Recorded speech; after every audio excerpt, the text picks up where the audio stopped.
هنا من منطقة إيميل شيل، في إطار تعاون بينه وبين جمعية أخيام، اخترنا أن نعطي الانطلاقة من هذه الدائرة تقديرا لأهلها وتقديرا لبطولاتها وتقديرا للذاكرة التي تحمله في وجدانها، باعتبار هذه المنطقة غنية بالأسطورة وغنية بالتاريخ وغنية بالمجال الجغرافي وغنية بإنسانها الطيب والنبيل.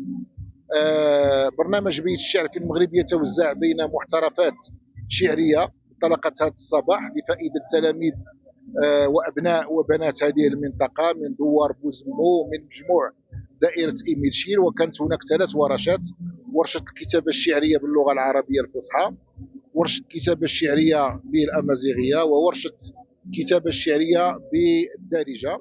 اللي كتأطرها بيت الشعر اللي شرفتنا هذه المرة وهذه السنة في موسم إيميل شيل. الدورة ديال هذه السنة، الدورة ديال موسم سيدي أحمد والمغني لهذه السنة. أولا حظى بالرعاية السامية الملكية لصاحب الجلالة نصره الله. وما يميز هذه الدورة هو خيمة الشعراء اللي كتأطرها بيت الشعر اللي شرفتنا هذه المرة وهذه السنة في موسم إيميل شيل. معكم رئيس التعاونية العناء للنسيج، المنطقة أول خطرة غادي نشارك في المعرض اللي هو المعرض ديال أحمد ومغني، اللي هي معروفة بموسم الخطوبة،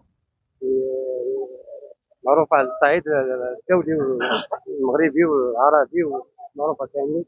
أنا بغيت نشكر الأخ اللي الصعيد الدولي، على الصعيد الدولي معروف على الصعيد الدولي. هذه المنطقة ديال موسم الخطوبة اللي هو معروف الحمد لله على الصعيد الدولي وعلى الصعيد الوطني، يعني الناس تيجيو ليه من جميع أنحاء المغرب، الدار البيضاء من الشمال من الجنوب كلشي كيجي لهذا الموسم هذا.